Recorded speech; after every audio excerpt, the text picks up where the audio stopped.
नमस्कार भैया लोग, ई हम का सुनतानी ये महाराज। तुझे में डाली तो भोक भोक फेंके।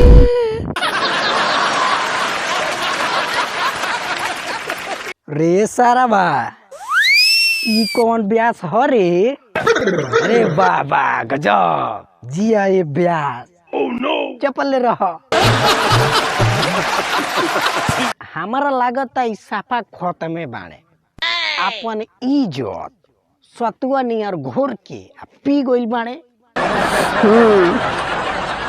बताई ये भैया, ये कुल गाना गावल जाला, बाकी कुछ ब्यास बाणे नु जे अश्लील ना गई है नु तले उनकर पेटे ना भरी।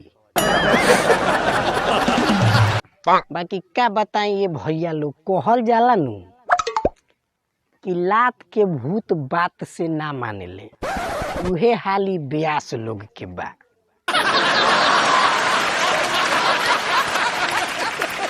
बताई पूजवा में डाली तो दुका होखे। यही गानवा के ये ब्यास तनी हेंग गइले रहत कि अपन लभारवा में डाली तो भक भक फेंके। बताओ एमे कहीं अश्लील बा?